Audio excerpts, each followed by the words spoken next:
केला बेचने वाली चुड़ैल। एक बार की बात है, जादूपुर नाम के एक गांव में करतब दिखाती एक औरत एक रेड्डी के लिए गांव में आती है। आइए आइए मेहरबान कदरदान, खाइए रोहड़ा के ताजे ताजे केले। कभी खाए नहीं होंगे ऐसे केले, पीले पीले केले खाइए।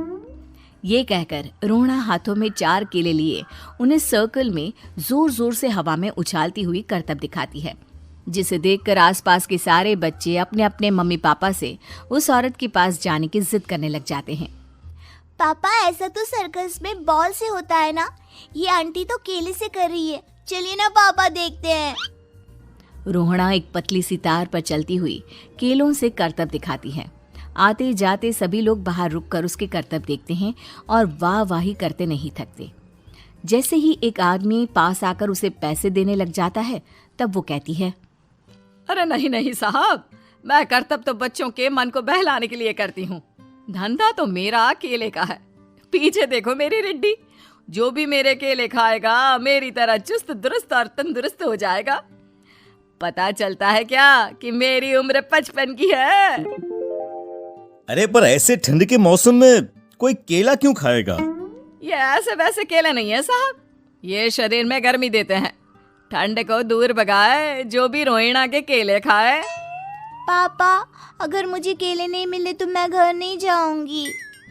तभी उसके पापा कहते हैं कि बेटा, केले ठंड में कभी गर्मी नहीं देते। ये सब कहने की बातें हैं, सामान बेचने का तरीका है इनका। पर पिंकी नहीं मानती। मैं केले खाऊंगी। पिंकी की जिद के आगे नत्थू हार जाता है और उसे केले खरीद कर दे देता है। पिंकी खुश होकर केले घर ले आकर खाती है। अब मैं भी करतब करूंगी, कितना मजा आएगा। जादुई केले। पिंकी पहला केला खत्म भी नहीं करती कि वो बेहोश हो जाती है। दूसरे केले से एक काला धुआं आता है और रोहड़ा चुड़ैल बनकर बाहर निकल आती है। मेरे भूतिया केले बच्चे न खाए, ऐसा हो ही नहीं सकता। जादूपुर वालों, कब तक बचोगे? आ गई हूं मैं रोहड़ा, जिसका कोई नहीं कर सकता सामना। रोहड़ा पिंकी को गोद में उठाकर काले धुएं में कहीं गायब हो जाती है। शाम के वक्त नत्थू घर लौटता है और पिंकी को घर में ना पाकर उसकी माँ से कहता है, माँ पिंकी कहाँ है?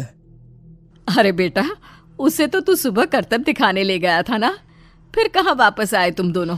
मुझे लगा तू उसे अपने साथ मंडी ले गया होगा। हे भगवान, मेरी बच्ची कहाँ गई? मैं उसे घर ही तो छोड़कर गया था माँ। नत्थू गांव के घर कोने में अपनी बेटी को ढूंढता है, पर उसे वो कहीं नहीं मिलती। परेशान होकर आखिर रो रो कर नत्थू हिम्मत हार कर घर लौट आता है। अगली सुबह रोहड़ा फिर से करतब दिखाने आती है और इस बार पिंकी की तरह रोनी केले खरीद लेता है। 50 रुपए दिए थे पापा ने, सारे पैसों की मैंने केले खरीद लिए हैं।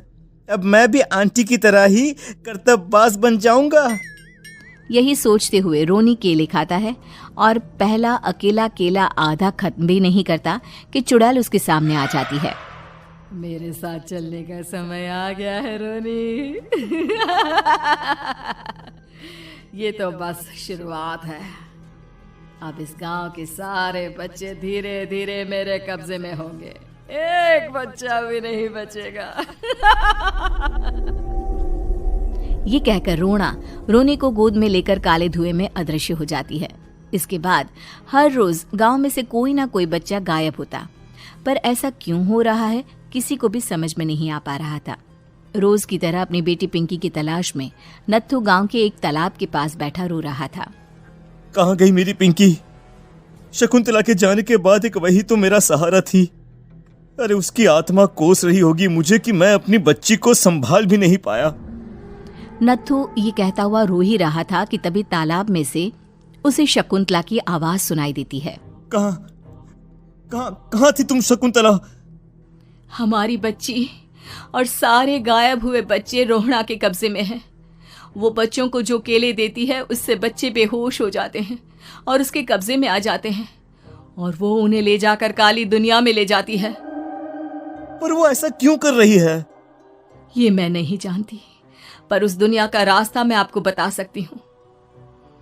जहां ये नदी खत्म होती है वहां एक केले का पेड़ है, उसके नीचे एक दरवाजा है, वहीं से रास्ता जाता है उस दुनिया का। ये कहकर शकुंतला की आत्मा गायब हो जाती है। गांव के सभी लोग झुंड बनाकर उसी रास्ते से काली दुनिया में चले जाते हैं और वहां देखते हैं कि सारे बच्चे वहां काम कर रहे थे। पापा मुझे ले चलो यहाँ से। पापा पापा। सभी बच्चे अपने मम्मी पापा से लिपट जाते हैं। तो तुम लोग यहाँ तक आ गए? क्यों हमारे बच्चों को पकड़ लिया तूने? तुझे शिकार ही बनाना है तो ले, हम सब आ गए हैं, हमें खा ले। नहीं, मुझे बच्चे चाहिए।